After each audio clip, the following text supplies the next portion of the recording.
It's time for Supply Chain Now Radio, broadcasting live from the supply chain capital of the country, Atlanta, Georgia. Supply Chain Now Radio spotlights the best in all things supply chain. The people, the technologies, the best practices, and the critical issues of the day.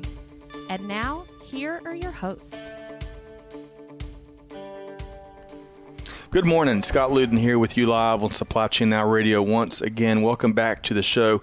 On this episode, we're going to be continuing our Today in Manufacturing series. And as part of this programming, we partner with the Georgia Manufacturing Alliance to spotlight the world of manufacturing, especially here in Georgia, but also beyond. Today, we've got a manufacturing heavy hitter that's been doing big things in industry for years. Stay tuned for what we think is going to be a fascinating interview. A quick programming note, like all of our series on Supply Chain Now Radio, you can find our replays on a wide variety of channels, Apple Podcasts, SoundCloud, YouTube, wherever else you get your podcasts from. As always, we'd love to have you subscribe so you don't miss anything.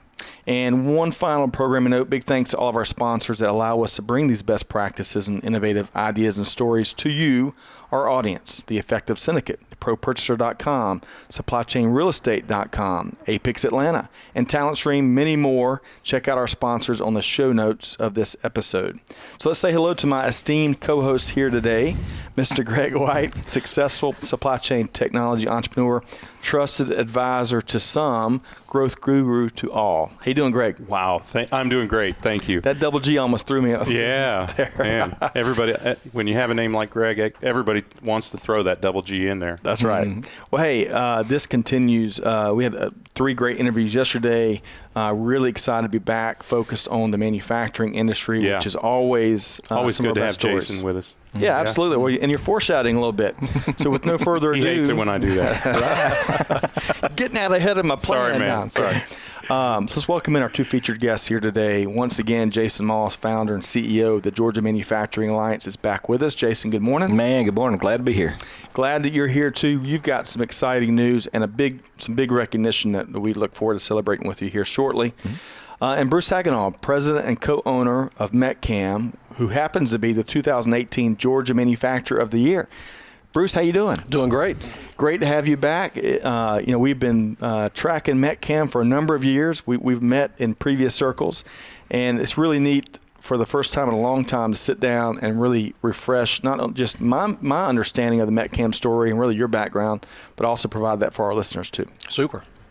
So good morning to both of y'all. So we're going to start, though, before we dive into Bruce Hagenau's story and really the Metcam story, we're going to get our latest update from the Supply Chain Now Radio news desk. Greg, what's compelling when you're in there? Thanks to Malcolm and also thanks to Steve Keaveney for encouraging us to keep this up. Some interesting stuff happening. So Walgreens has had several offers to be brought private. Their business is changing pretty dramatically, but it looks like KKR, Colbert Kravitz Roberts, has made say that 3 times fast, has made a formal offer to do a leverage buyout. Welcome to the 80s, everybody. Yep. To do a leverage buyout and to take them private. I think, interesting, this is my perspective. I want to be clear, I am not a shareholder in either of those companies. But I think it's interesting. This is an industry that is changing dramatically. Doesn't it just seem like just a couple of years ago we were complaining about the fact that there's a drugstore on all 4 corners of every intersection? And here we are. And the industry has changed so dramatically that their advantage in terms of convenience and access has changed, because you can buy a lot of what they sell online. You can have it delivered by a drone, even your prescription or other things. But the other thing is the access to health care. And there's so many folks over the last few years that have had that cheese be moved, especially in industry. Where we're looking for how can we provide the best benefits for the workforce. Walgreens and some of its competitors are figuring out how to do that. Yeah, thanks to Rite Aid, Dollar Tree now has a place to put more stores. I don't know if you followed any of that, but At least in the part of town where I live, they're putting Dollar Tree stores in old Rite Aid stores. So anyway, as you said, this industry is changing pretty dramatically. And I think the pressure of quarter by quarter evaluation is necessary at this stage of transition because they just can't get away with it and please the shareholders. Shares were up a little bit on the news. Bonds dropped in Europe. All of those things will be immaterial once they take this company private and sort of reform it. On another front, this is interesting. So was listening to Clark Howard, if everyone knows who that is, a big consumer advocate. Worldwide, really, but coincidentally also located here in Atlanta. Supply Chain City. Yep. And he said that Amazon has confirmed that they are going to create a new grocery concept. Whole Foods, an abject failure from the standpoint of Amazon. Doesn't really fit their budget, friendly model. Right. So they have decided that they are going to go and create their own Amazon Fresh or whatever they're going to call it, grocery brand. That is going to be a game changer for. I said game changer. I'm sorry. Cliche count at 7. Yeah. Right. Ding. For traditional grocery, coincidentally, Kroger, I love Kroger, but they have just made their logo even more ugly than it was before. So we'll see how that bears out for them. I don't know if anybody has seen that, but they basically, the big news on their logo was to take away the blue oval. Yes. And to say fresh for everyone. I love the tagline. I didn't realize just how ugly the word was without the oval around it. Yeah. Well, there's a lot of things going right in that grocery delivery. A lot of companies. I know out in Walton County where we live, our wife saves. She sings the praises of the variety of different services she uses in a kind of a rural section of technically still Metro Atlanta. Getting 3 hours back on Sunday afternoons. So it'll be interesting to see now that Amazon has kind of realized what just isn't working about Whole Foods, or as Bill Stankiewicz says, whole paycheck. Yeah, that's right. Because if anyone can make it work, Amazon's going to figure out how to do it. Well, they will, and I think that the big news here is not Kroger's logo, and it's not even Amazon's new grocery concept. It's what's the future of Whole Foods. Right. Will they survive? Will they be divested? They were struggling when Amazon bought them. So. We'll just see what happens there, but I think it's good for the competitive landscape of grocery. Hey, they could expand into all the malls that are available now. Yeah, plenty of malls. They got plenty of space. That's right. Well, yeah, that's right. Well, and they may not have an actual. You never know. They may minimize the storefront and maximize the delivery aspect of it. Right. Look, this is not a new concept. I don't know if anyone's ever been or lived in Chicago. Jewel did this in the 50s and the 60s, grocery delivery. They had personal shoppers that would pick the produce based on how you told them you wanted the produce picked. You would call up and they would pick and deliver your groceries. So, and of course, in the .com days, or before the .com bust, we had all the web grocer and whoever else existed back then. So the key is to, as in all things, is to do this business economically. And speaking of which, one of my favorite topics. So we're going to talk a little bit about trade and tariffs. Yes, and that's right. as a little bit of a shout out to our friend Will Haraway, who loves to rant about trade and tariffs. I love to rant about stupid founders and the idiotic things that they do, and particularly WeWork's founder, who has tanked the value of his company from $47 billion, lost nearly 90% of its value, down to $5 billion. He has been voted out by the board. Thankfully, I am, again, not a shareholder in any of their investors, SoftBank or in WeWork. But thankfully for the company and the survival of the company, they have unseated him, and now they are looking to find a new CEO. I predict that they're talking to the CEO of T-Mobile, who's also involved with SoftBank. SoftBank recently took a majority position in the company. Okay.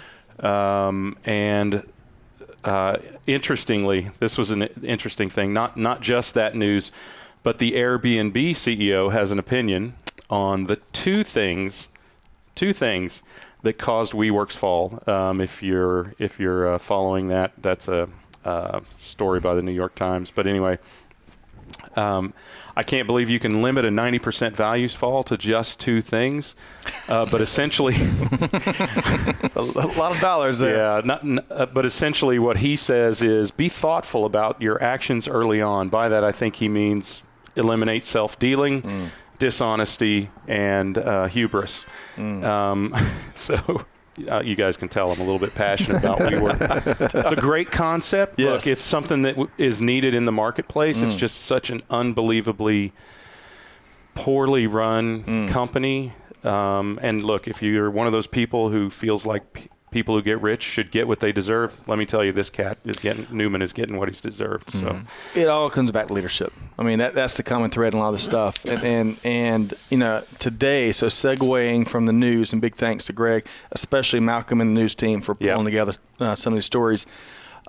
Today, what I always love doing is hearing the backstories on some of the leaders that have been doing things for years out in the marketplace on this show, especially the manufacturing industry, you know. So let's welcome in Bruce Hagenau once again, president and co-owner of Metcam. So Bruce, as always, good morning again. Good morning. So as always, one of our favorite parts of these interviews and these podcasts is before we talk business and before we talk Metcam, although we had a great appetizer from Greg White here. I'm in mood to rant today. So. That's not going to be good for me. No. Yeah. You're not a target. Okay, good.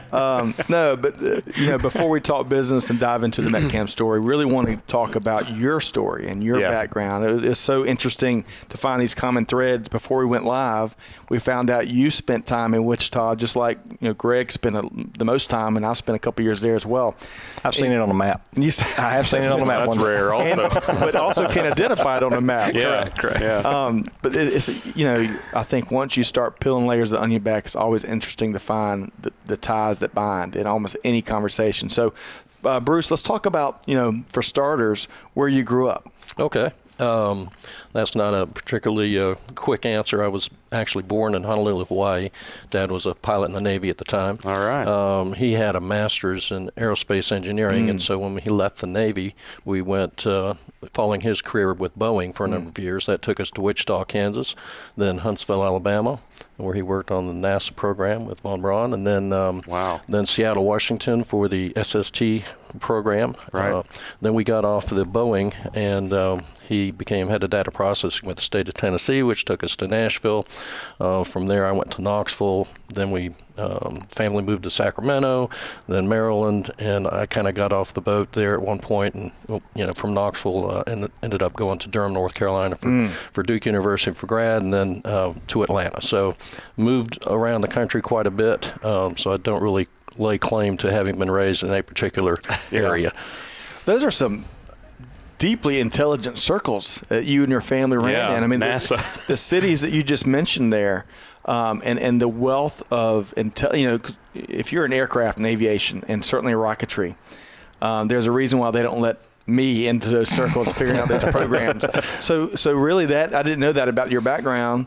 So now kind of the engineering, the technical side of manufacturing makes a lot more sense.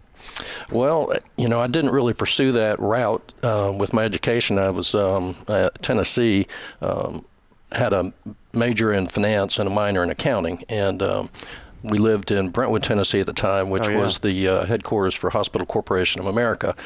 Knew some of those executives. They encouraged me to go to Duke and get a master's in health administration. So I did that. Wow. And okay. got my master's in health administration. I'm looking for segues here.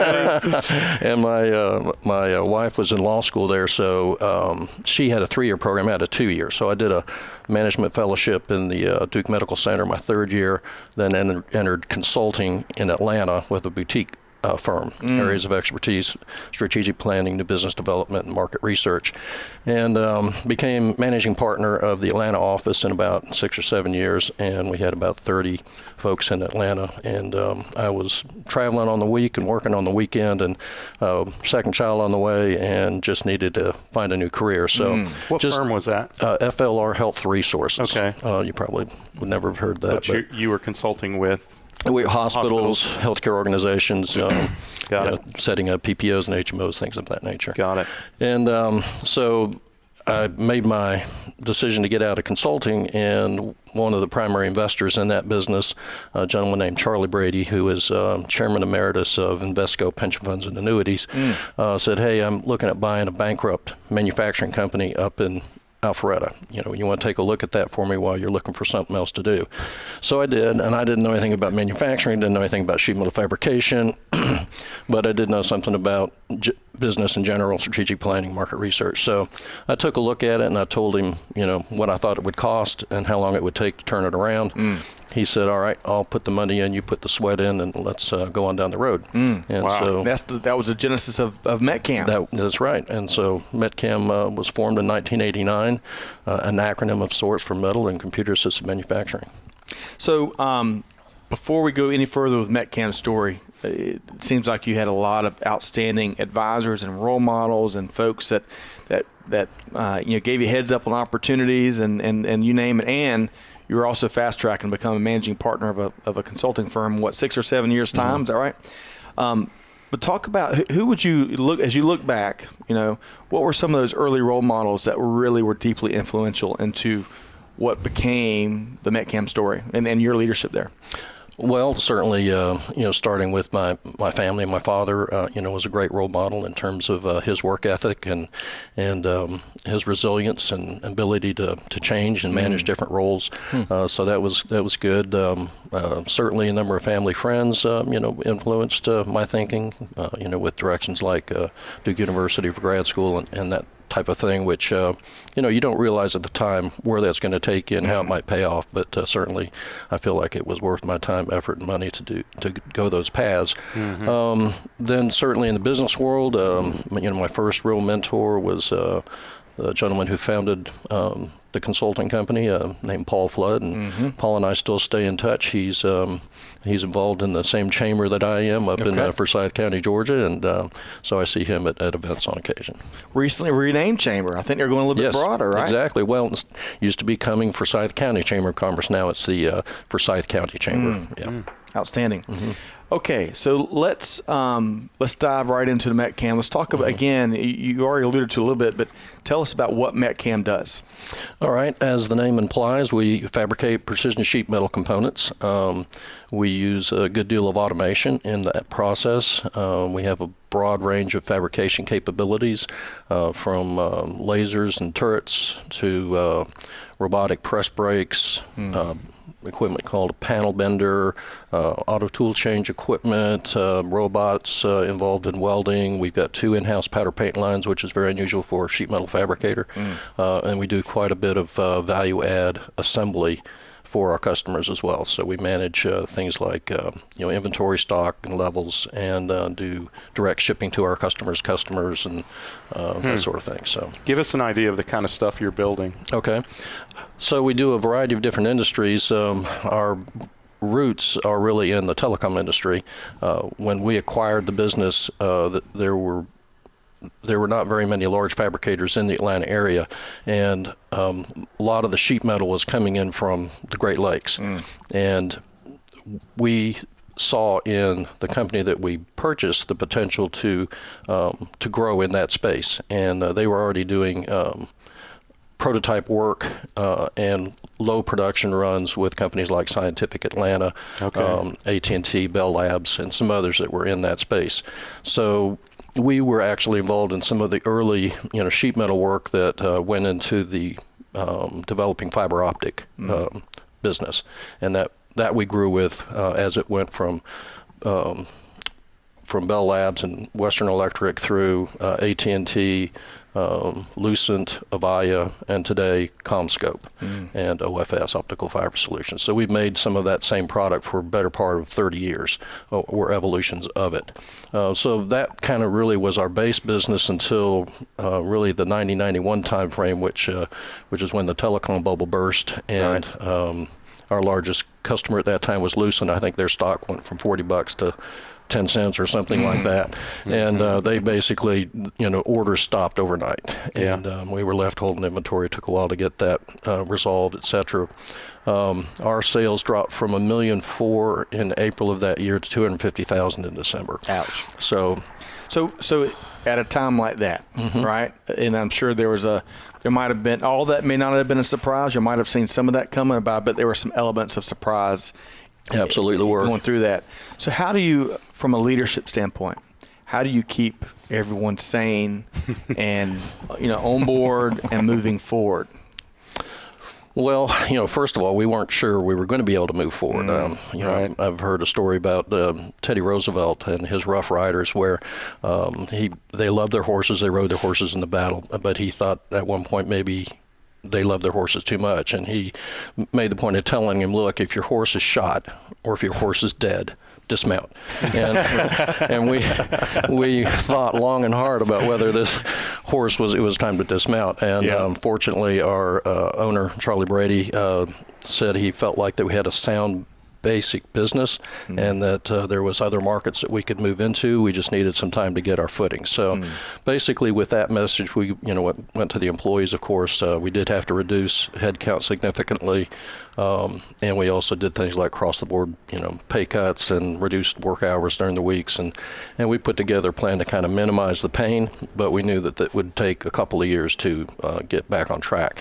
So we did, though. We, all the things we learned in the telecom industry easily transferred from the basis of quality and various other systems that supported that business.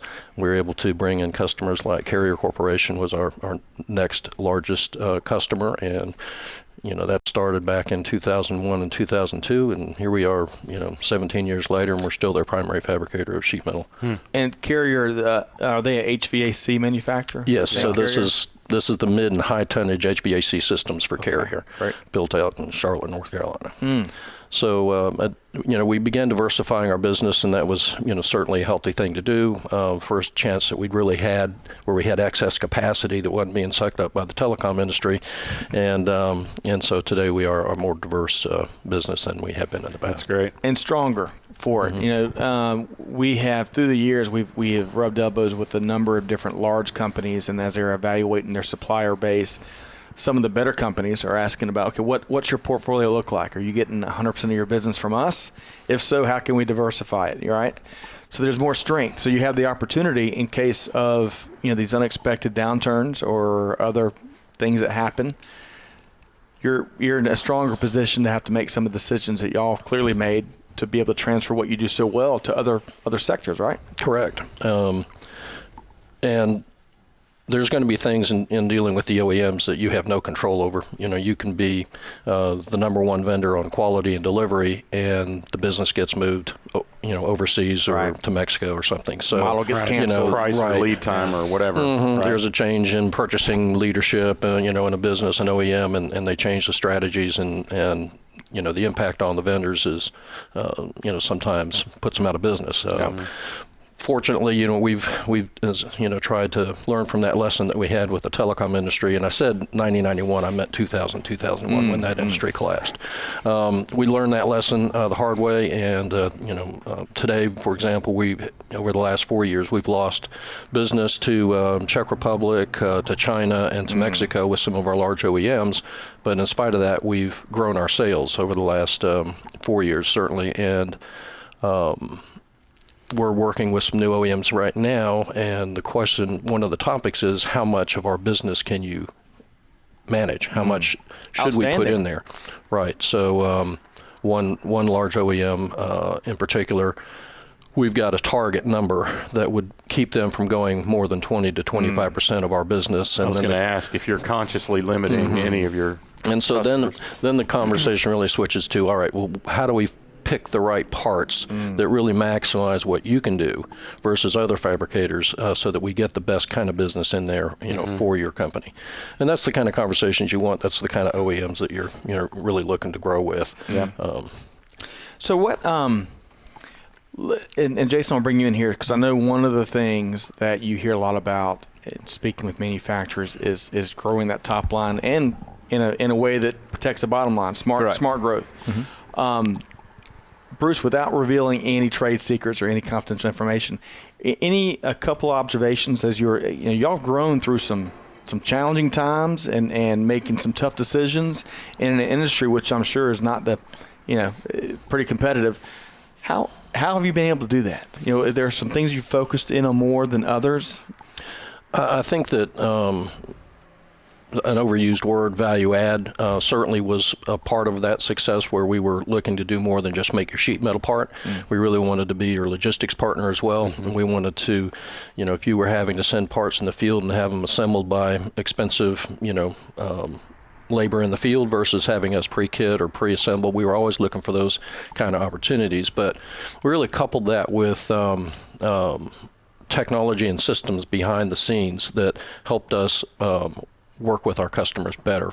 So, for example, EDI and XML, environmental health and safety systems, as well as just overall ERP and ability to do advanced planning, scheduling, and things of that nature. All of that behind the scenes sort of skill set, I think, also was important to our OEMs. They could come in and have a conversation with us at a different level than they could many different fabricators. And that comfort in the supply chain is so critical these days, right? The ability to understand that there's stability there is critical, because their customers are demanding it from them. That they can come to you and receive it has to be comforting for them. Yeah. Right? Yeah, absolutely. And it's difficult to get onboarded by these OEMs. I mean, they have not made it easy. I mean, you've got a tremendous number of different systems that you have to couple and interface with, and that's from quality to information to ERPs, that sort of thing. Interesting. Yep. All right, so let's shift gears over to some of the things that has really made your the organization stronger, that are part of the cultural fabric of the organization. Kaizen, lean and green manufacturing. So talk about maybe the beginnings of that aspect of the organization and the operation, and then what it means to Metcam today. Okay. I'm going to turn the clock back to when I first started there, fresh off of my consulting skill set, and we had worked with large organizations as part of that to help them define their mission and vision and that sort of thing. But this was in the late 80s, early 90s, and mission statements back then were considerably different than they are today. And so the first thing I did when we got in there was we created a company mission statement. It was very complicated. It was too long. It was, Metcam was going to be the leading fabricator of precision sheet metal components in the Southeast, consistently meeting or exceeding customer expectation through continuous improvements and blah, blah, blah, blah, blah. Wow. And, so nobody could remember it. I put it on T-shirts. I hang out on, man. Put it T-shirts. I put it on banners. I put it on coffee cups, and nobody could remember it. And so I said, had to be big coffee cups with all those words. It was. They were the 22-ounce mugs, travel mugs. That's right. And so I decided, I know how I can get them to remember it. I'll pay them to remember it. So I took that mission statement, blanked out 3 words, gave the quality manager a roll of crisp $20 bills, and if you could fill in those 3 words, he'd give you a 20. So the first several guys come in and they miss it. They go out and they check up, banner or something, come back in, and they're getting their money. Pretty soon everybody's getting it right the first time. So I switched the test with 3 different words, and everybody started missing again. So I had to be realistic that this my attempt at a mission statement had failed. I've never heard that. That's a keeper. And so what we did was got about 20 of our best, most experienced folks together and said, we need a mission statement that you guys can get around, that means something to you when you come to work. You can remember what it is. It can affect what you do every day.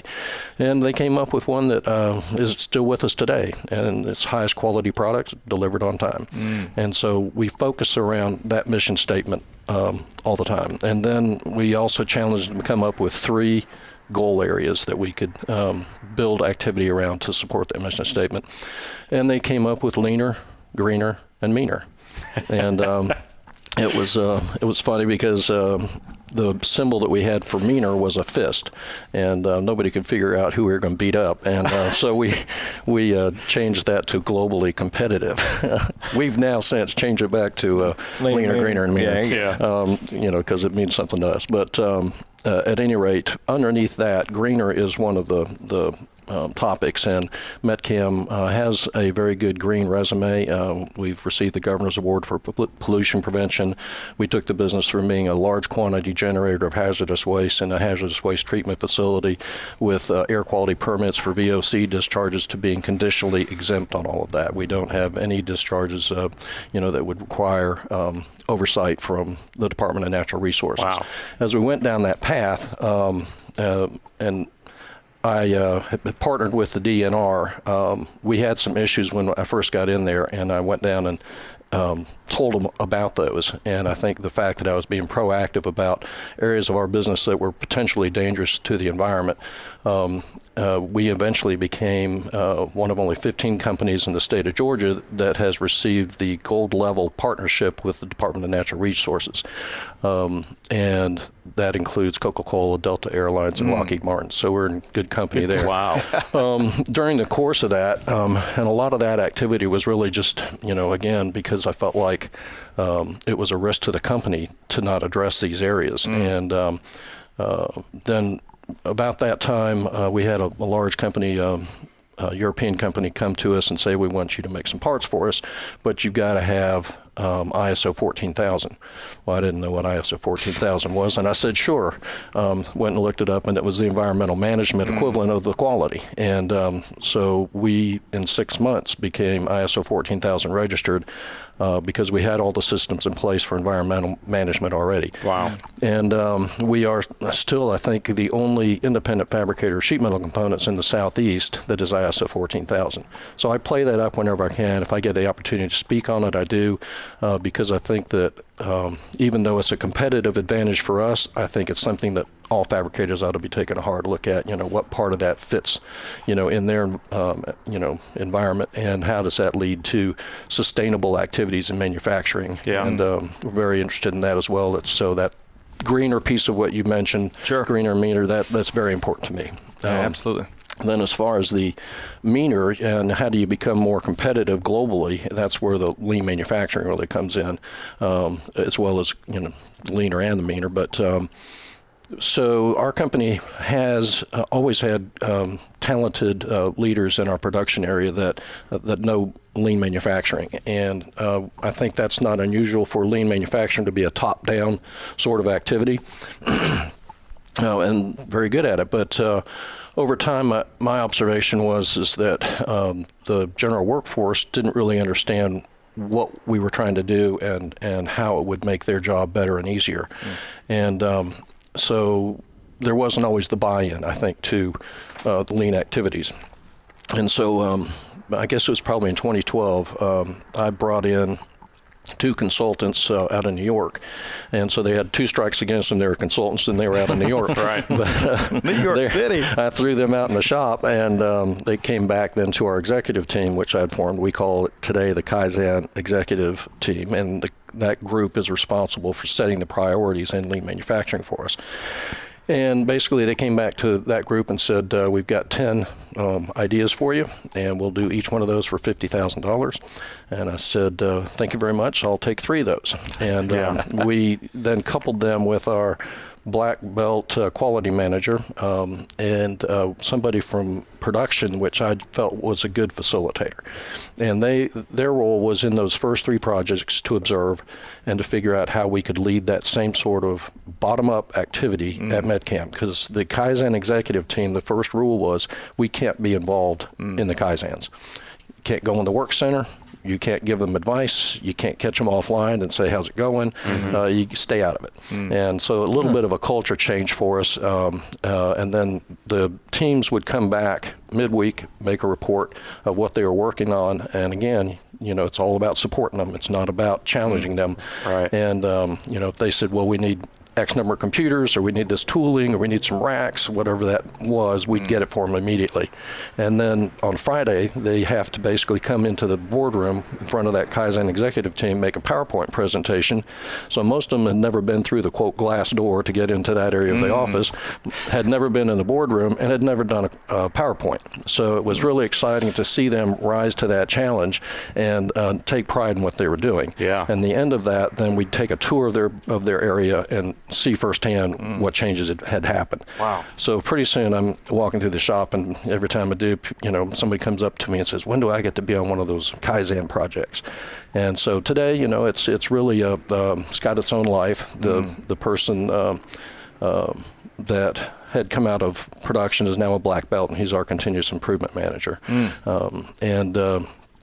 So it's really kind of got its own momentum now. Yeah. And what we're really working on in 2020, we've just finished up a series of workshop retreats for our executive team, and part of that was to create a training plan for what we call the frontline leaders, and that's going to happen in 2020. And so we've created, here's what we want them to work on as leaders, so that there's even more continuous improvement happening out there without having to have management structure on top of that. Yeah. And smart. I'm excited about that, but it's going to take a culture change again on part of our leadership team at Metcam in terms of how we communicate, how we control, let them fail, to the extent that you're not endangering that mission statement that we have.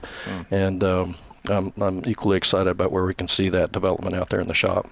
Absolutely. Fantastic. It sounds like there's some real good buy-in in that program. I mean, for them to chase you down and say, how can I be part? That's fun. Yeah, exactly. It's a good signal. And the key there is getting them to own it. Right. As you said, you basically gave them the tools to do the job, and then laid off of them and let them learn, let them fail. Exactly. Right. So I'm going to give you an example, just if we have time. Sure. So our paint area has, again, 2 paint lines, was always getting clogged up. It was difficult to maneuver the material properly. They never seemed to have control of their tooling and that sort of thing, what hooks they needed. So they went through a couple of Kaizens and really made massive improvements in how their work center is laid out and how the product flowed. That got them excited about Kaizens and lean manufacturing, because they discovered, hey, this made our job better and easier. And so then they started thinking, though, outside of the box, how can we make things better and easier for other people here at Metcam? And so part, in the past might have come down the paint line and it'd get taken off, set carefully on a pallet, separated with paper, shrink wrapped, and sent over to the elevator, go upstairs and have somebody reverse that process, then take the parts off and inspect them and put a couple plugs on them, a label or two, and stick them in a box, right? So they thought, well, what if we go ahead and put those plugs in down here? And then they don't have to handle the material. And that went over really well, because the line only moves at a certain speed, and you can do this operation, right there as it's coming off. And then one thing led to another, and pretty soon they're putting them in the box with, packaging and labeling, and right on a pallet, and they get shrink wrapped and taken to shipping. Right off the line. But the lines weren't set up very well to manage that handling. So today what they're working on is an extension of the paint line in the downstairs fabrication area, moving some of the fabrication centers around so that they can have full assembly operations happening right off the paint line.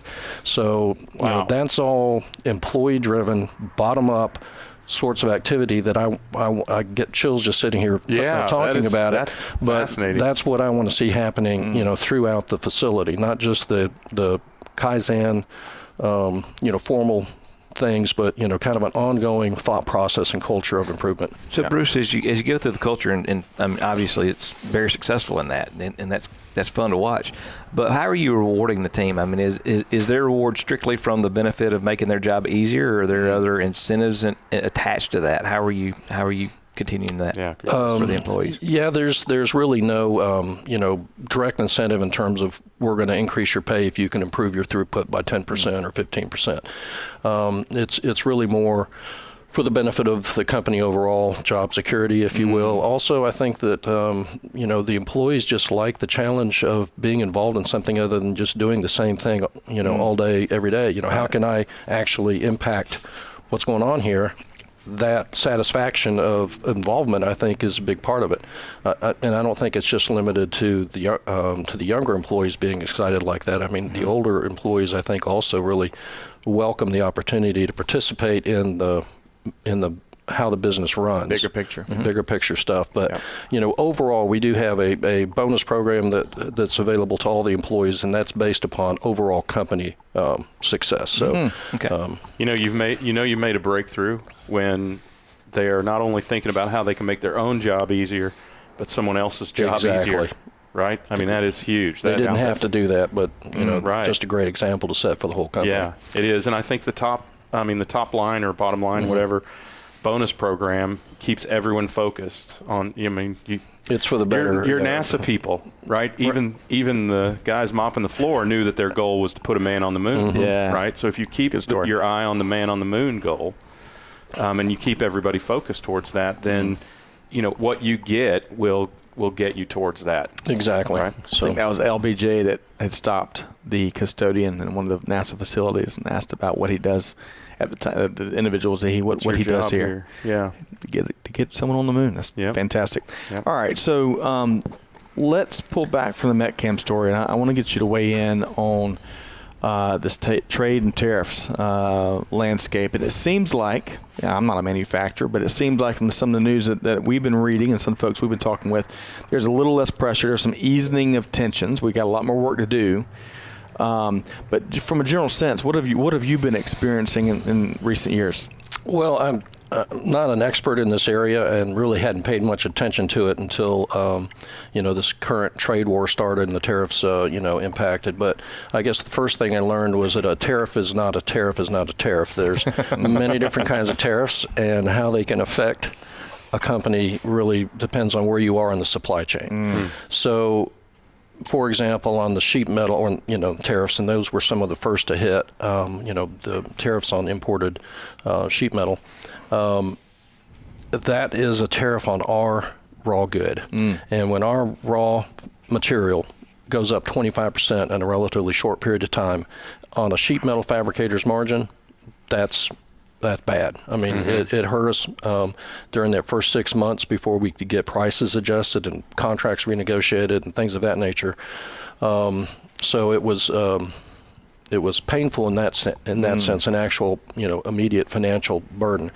But then on a longer term basis, it created another headwind for us against foreign competition. And so we saw business move to Mexico, China, and Czech Republic, a total of about $9 million in business a year over the last 4 years. And so we've managed to grow our sales over that period of time, but we're in a much different spot than we'd been had we not had, and I'm not saying the tariffs accounted for all of that. Right.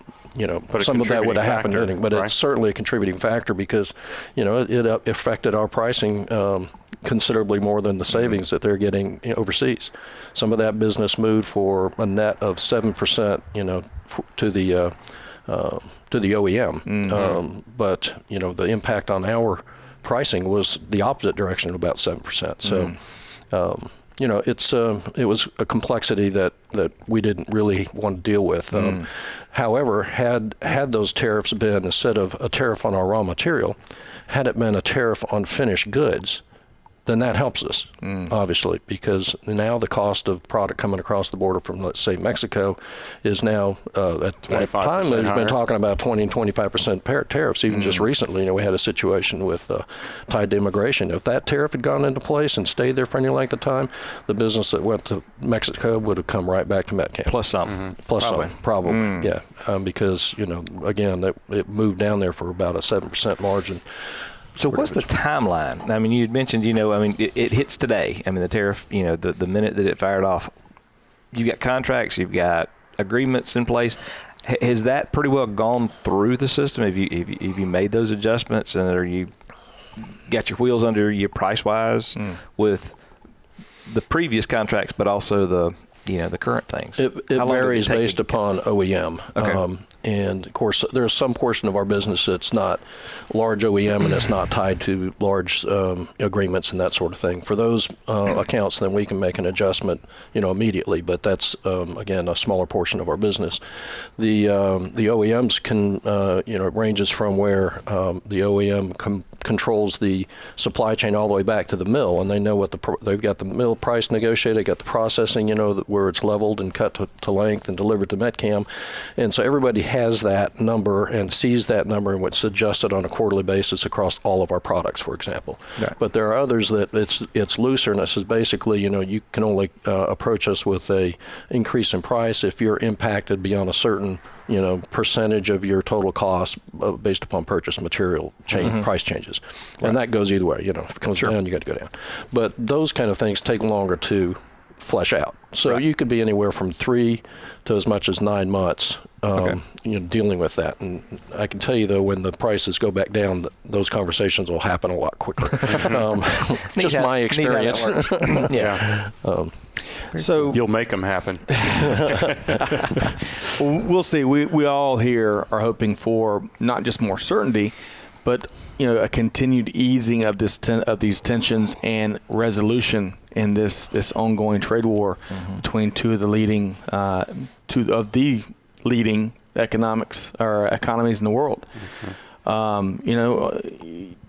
Not to dive into commentary, on one hand, I hate, clearly you're in the trenches as a manufacturer. You see this firsthand. And we all here sitting around this table love the manufacturing industry and understand how important that is to not just the global economy, but our nation's economy and the job market and you name it. On the flip side, we've got to draw, and not the tariffs and trade are the best lines in the sand to draw, but how can we combat these other countries and their advantages they have? Unfortunately, the manufacturers are put in the middle, right? So hopefully the negotiators that are far better at negotiating than I ever have been, I don't know, Greg, I think you can give them a run for their money, but hopefully they come up to a good win-win and we can protect our industries here, protect our products, protect the jobs and our manufacturers. And the margins, clearly you don't want to. God, I hate to hear, many manufacturers. One of my key takeaways here: many manufacturers, when they lose $9 million, which is a huge, you can imagine all the blood, sweat, and tears that goes into that. They roll the white flag. They might shoot the horse, as you said earlier.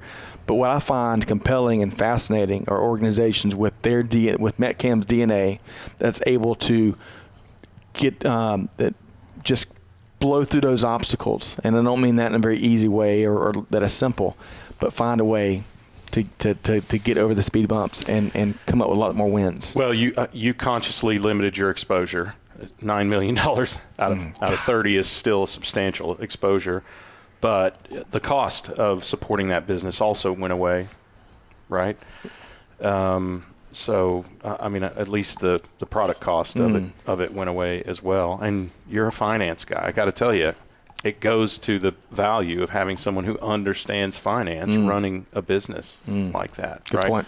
Well, one other topic that I'd like to touch on that kind of came as a result of the trauma that we've experienced in certain areas over the last 4 years is thinking about, all right, well, we've got these award-winning environmental systems, information systems, quality systems, and we're using it to support OEMs, obviously, successfully, but what else can we do with that? It's a great investment, but, can we use that in other ways? So we began probably about 4 years ago looking at opportunities with entrepreneurs that had sheet metal intensive products, but were having difficulty for whatever reason of getting them to the market. So we kind of set up a loose title for that, business solutions division.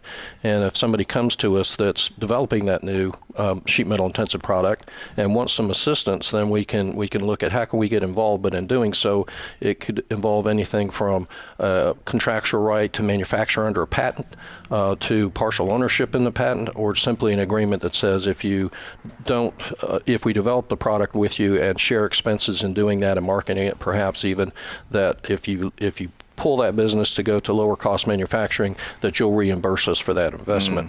And so we're currently working on 3 different products that are selling, and we have a 4th that's in development right now, doing some testing that's in the poultry industry.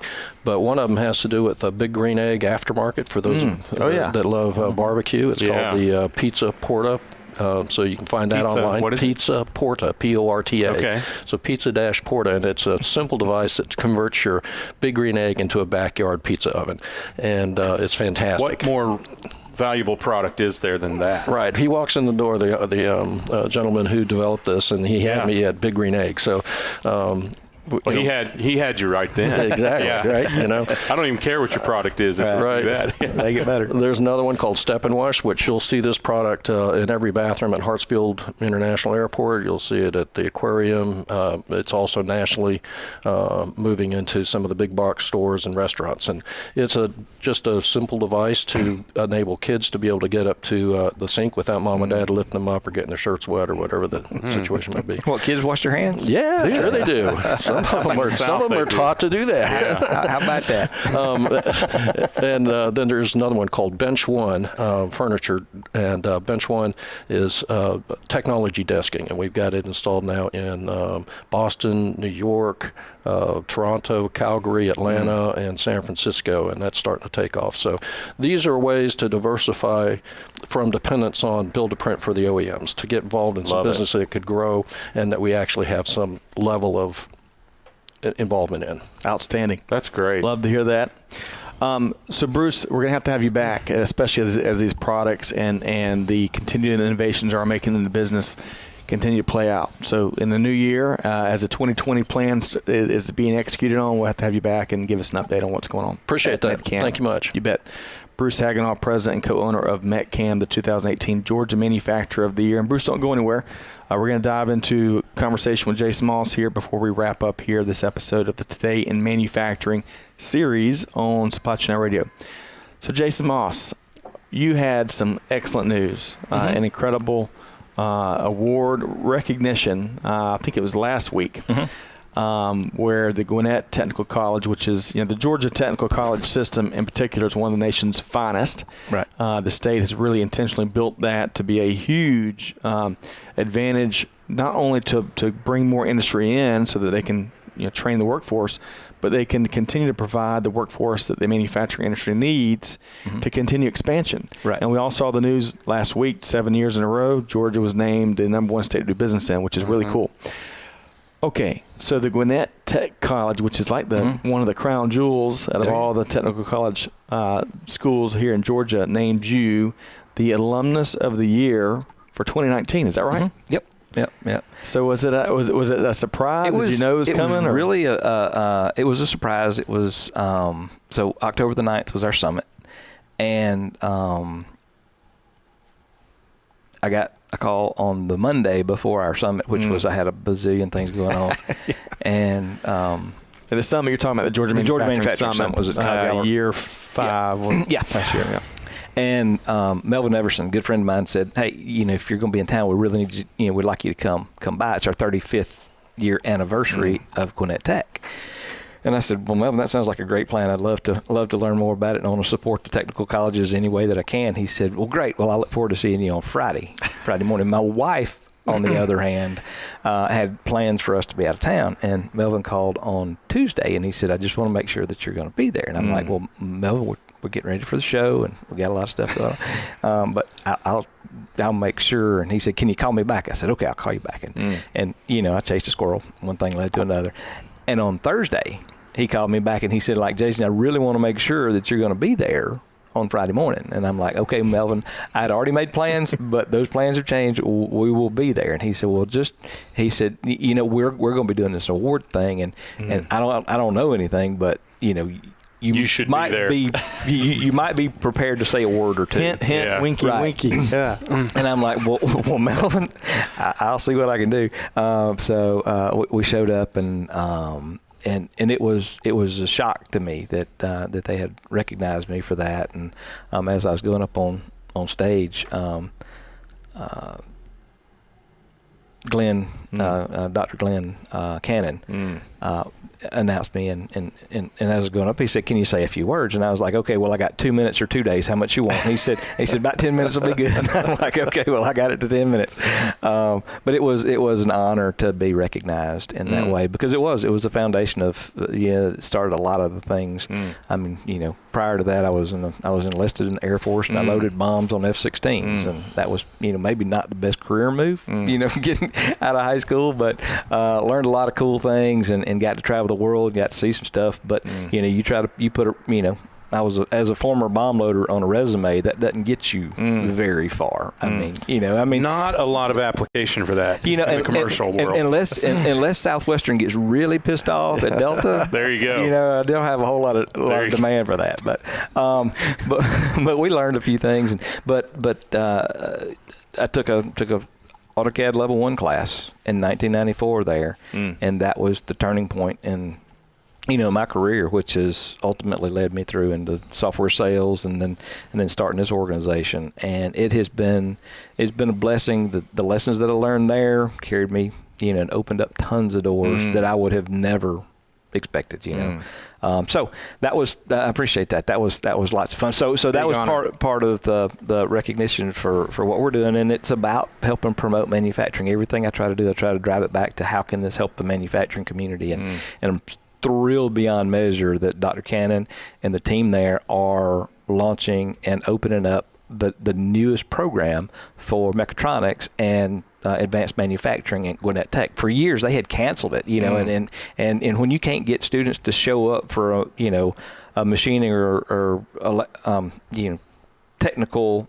classes, if you don't have students that show up, you can only keep that real estate open for so long. Right. And it got to a point where students just weren't coming in to learn technical, skills like that and machining and that kind of thing. And so when they closed all that, it really was and redirected those resources to other parts of our industry and got it away from manufacturing. But now seeing it come back roaring, and it is fun to watch. And so January we'll be launching the event. We've got a few things. GMA is going to be partnering with Gwinnett Tech to really help promote and get that out to the business community. We're going to put some roundtables together to make sure that the students that are coming out of there are coming out with the skills that they need to put into work in the community. So I'm excited about being a part of that. We are too. Congrats on the honor and the recognition. I mean, well deserved. I mean, we've seen firsthand for years now how much you do to support and give back to the industry, in the manufacturing industry here in Georgia. So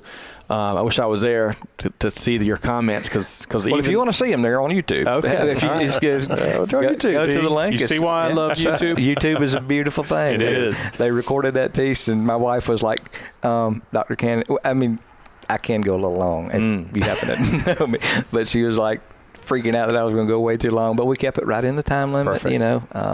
But it is, it was really interesting to see that. But yes, you can now see it live. Yes, see it reported kept it within the navigational beacons. Yes. Right. All right. So I want to wrap up this little segment here. 2 key takeaways from the Georgia Manufacturing Summit. I know one was you had a couple great interviews there. Yep. 2 key takeaways. Your 2 key takeaways, and 6 Reader's Digest version. Right. And one thing not to miss that's coming up on the GMA calendar. I know y'all got a fast finish for 2019, but you also have a lot going on for 2020. Right. So Greg, let's start with you. What was your 1 key takeaway, and then we're going to get Jason's 2. Well, ironically, my 1 key takeaway was the amount of business that we do with Mexico. So I interviewed the Consul General of Mexico to Atlanta, which is really the Southeast. He's based in Atlanta, but he's really the consul. And they do $18 billion worth of business. A lot of it is componentry, not finished goods. $18 billion worth of business with the state of Georgia, and it's incredible to think of the scale for just a single state there. Right? And the USMCA, if I said that right? That's correct. Yeah, and what kind of impact USMCA? They expect USMCA. Of course, Mexico is in favor of USMCA. It's much better than what we have in place today with NAFTA. And is NAFTA still technically in place? I guess so. And I think that they're confident that we'll find something that's equitable. Yeah, that will work. What was really neat at watching, and of course, the interview we posted, but also seeing you at work, that Consul General was so down. I'm used to a lot of leaders in those roles having large entourages and you could not approach them. This was one of the most down to earth. Dude, I was so nervous doing that interview. I was like, this guy could probably have me deported from my own country, right? I mean, I was, and he was a great person. Been at it a long time. And he didn't force me to say all of his last names, which was very polite of him. Right. And he's a huge Georgia advocate. That's what I felt like. I mean, he had been stationed all over the world, Australia, all over the world, and and clearly he's a big fan of what we've got going here in Georgia. So it's good. And who better to be at the Georgia Manufacturing Summit, right? Absolutely, yeah, no kidding. So switching back over to you, 2 key takeaways from. Yeah, the big thing is we have a new team in GMA internally, staff, and we got. I mean, everybody stepped up. We got great volunteers, and it's a community project, and I am just thrilled to continue to see it grow and getting ready for 2020. We already got the space lease. It's going to be a little bit earlier in the year, so September the 15th at the Cobb Galleria. We're going to be packing it out. Had some great keynotes, and the feedback that I got from the surveys that we had, hands down, were the keynotes. Stuart Countess knocked it out of the park with Kia, and Warner Washington for Procter & Gamble. I mean, enough things couldn't be said about him. Agreed. And again, those two are on our Georgia Manufacturing Alliance YouTube channel if you want to go check them out. I'll tell you what. Did you? And Warner Washington was retired by the time he gave his speech. Right. Didn't you wish that he was not retired after he gave that speech? Agreed. I mean, maybe he didn't need to go back to work where he was from, and I'm sure he's hard-earned. Yeah, he's moving But, Florida. man, that was somebody you would love to talk to again. Well, we're really thrilled to be part of, hopefully, the launching pad for his consulting career and speaking, because he's got it, man. That dude is, of all the people I've heard lighted up on the stage in the manufacturing space, Warner just nailed it. Agreed. A couple quick things. The directory is rolling out. Twice a year we publish the Georgia Manufacturing Directory, and what that does is it lists all the current members of GMA, and we send that to the top 1,800 manufacturers in the state. Our goal, manufacturers tell us all the time, Bruce, and you tell me, you like to buy local if you can, right? Support your local businesses, but it's hard to do that. And that's why we came up with this publication, is to help put that in the hands of decision makers and people in the manufacturing, so that we can support our own communities, and it just makes it easier to do that. So all the members are listed in there. We've got some display ads for people that want to get a little bigger footprint, but that's coming out, and we've got to have that in before the end of the year. So there's opportunities to get some really cool exposure and to learn. So be looking in your mailbox when it comes out. Make sure you get it and put it to good use. Like right? the Sears Christmas catalog. Exactly. And one other thing, a little bit of a transition. On Saturday, I attended a celebration of life from a good friend of mine, Charlie Post.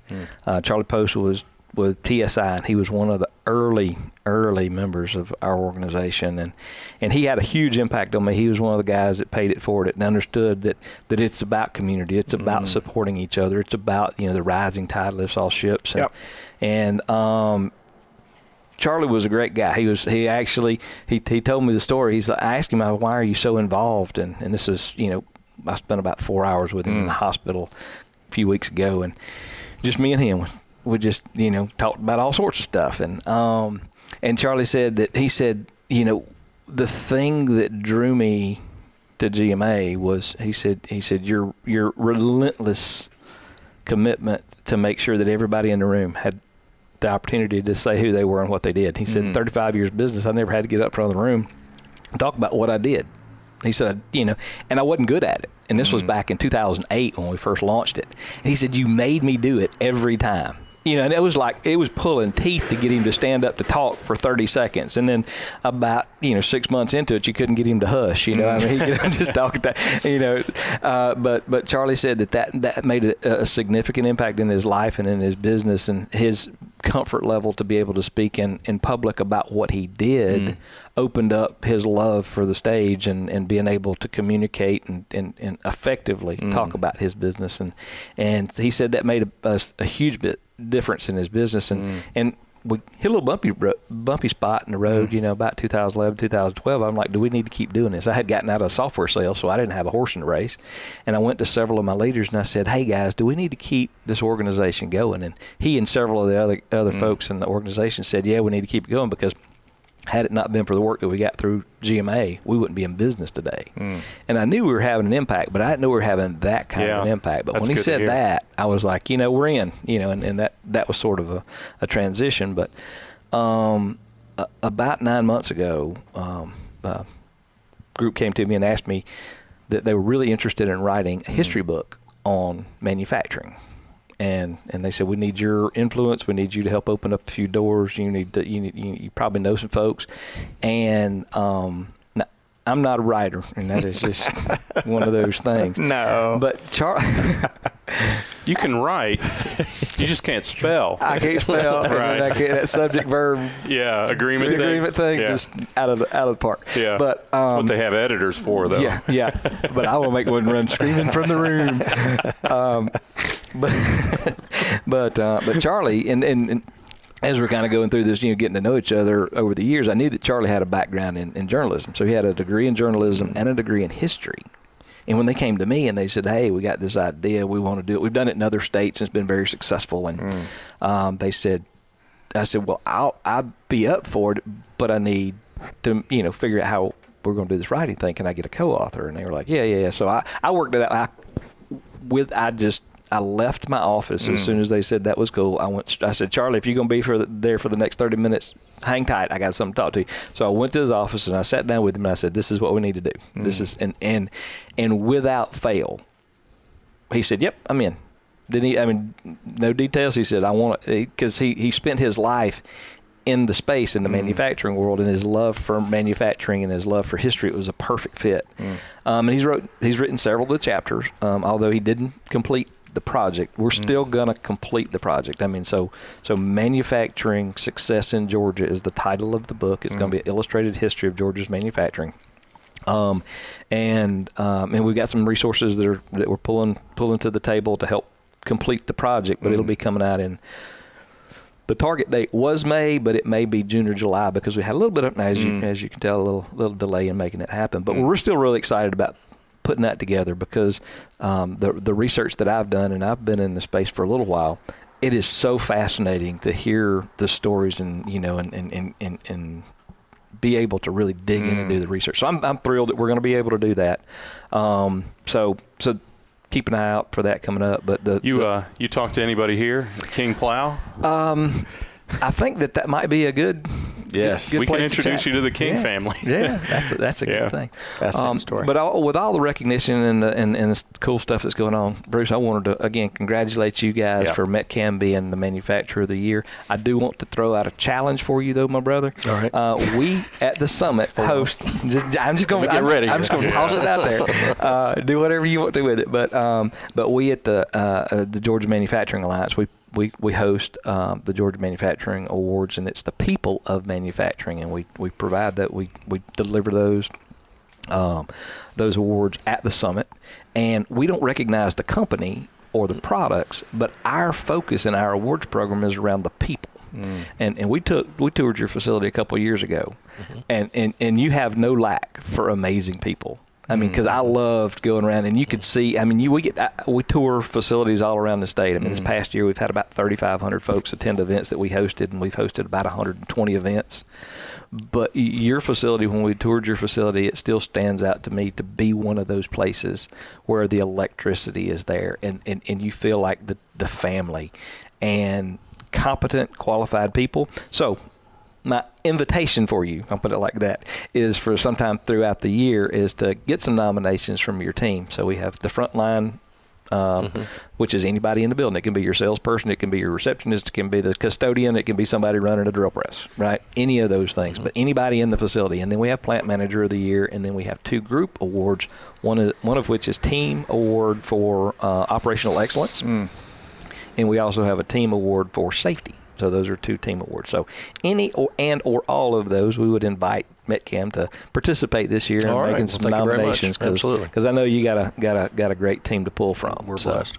Yeah, that you are. And again, Scott, what you guys do in this space to continue to bang the drum for supply chain, but also in the today in manufacturing.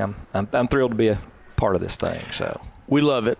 And we're glad you're a part, and we're glad to feature leaders and stories and companies like Metcam. So it all really comes together, right? Yeah, no doubt. And there's so many different ways of folks defining supply chain. There is no more important cog in the end-to-end supply chain space than manufacturing. And some folks may disagree with me. Transportation's a background. You got to have something to sell. True. Right. Transportation is the background, which drives the traditional definition of supply chain. And then we love our we spend a lot of time around transportation logistics, but we love our manufacturing industry and appreciate y'all coming together and talking not only about the story side, but some of the challenges and issues that are facing manufacturers today. So that's no pun intended on the title of the series. But on that note, we try to make it easy for our listeners too. Todaymanufacturing.com is where you can find all the episodes in this series. So with that said, one final question for both of y'all, because we want to make sure folks can reconnect with y'all and plug in with what y'all both have shared. Bruce, how can people find Metcam, you and Metcam? Okay, well, metcam.com certainly has a phone number, for the business, and my email is very difficult to remember. It's bruce@metcam.com. So, either You're of on those LinkedIn? two. I'm on LinkedIn, absolutely. You can hit me on LinkedIn. That'd be great. Okay, and Jason? It's mine's challenging as well. It's jason@georgiamanufacturing.com. Our office number is 770-338-0051, and we would encourage you to hit us up on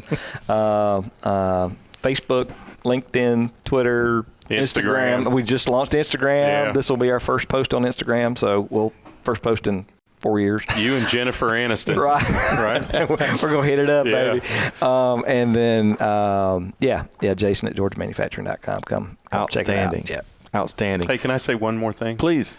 That ISO 14000 certification that you have, I think that's really valuable. That's Look, huge. companies and consumers particularly, are looking for that sustainability in supply chain. I know some of that business went overseas for cost, but that as your value add, buzzword alert, but that as a value add, I mean, I could see that being a really marketable thing back to your vendors to kind of nudge them back to working with you. Yep. So not that I know anything about your business, but I do know a little bit about marketing. Yeah, well put. Okay, on that note, to our listeners, if there's anything you heard today, and we're going to give an abbreviated list of shows that we're going to be at here as we wrap up today, you can shoot us a note to connect@supplychainnowradio.com, and we will do our best to track down the information you're looking for or connect with the folks or past guests or you name it as you are seeking different ideas or resources or you name it. So, but to our listeners, come check us out in person, right? We've got a slew of events we're going to be at. We are here. I'm thankful. We just got back from Austin, Texas.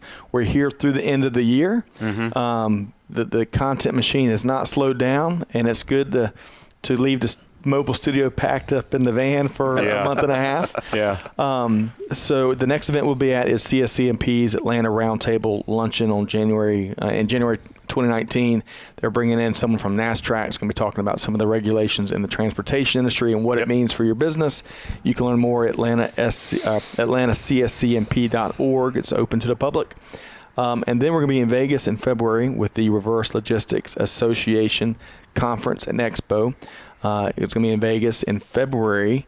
Tell them 2 minutes or 20 seconds. Why are you limiting me? We had Jack Allen with Cisco. Jack Allen with Tony Cisco and Tony Sciarrotta. My Sciarrotta. That's right, with RLA. Fascinating conversation yesterday about CE, which stands for what? The circular economy, right, and how they are both instrumental in contributing to that. Jack is on the board of RLA and also at Cisco and helping shape Cisco's inbound approach there. Yeah. What did he call it yesterday? Not just reverse logistics, but also inbound logistics. Yeah. He's managing both streams. Yeah. That's a lot going on there. You can learn more about the Reverse Logistics Association, which is global, headquartered here, but it's a global and growing organization, rla.org.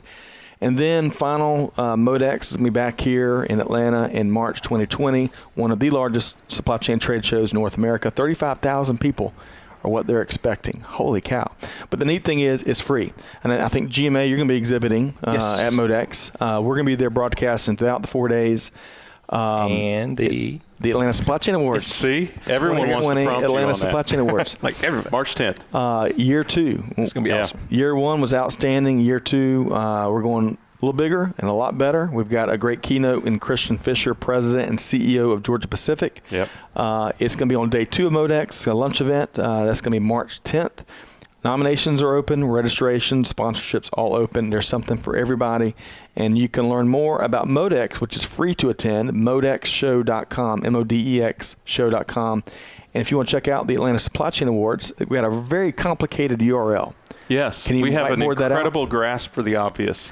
AtlantaSupplyChainAwards.com. That's right. Come out and check out the MODEX event. It will not be something it will not be something to be missed. Okay, big thanks to our guests once again here. We had Bruce Hagenau, president and co-owner with Metcam. Again, we have to have a title belt for that 2018 Georgia Manufacturer of the Year. Bring Ric Flair out to Metcam. Yeah, that's right.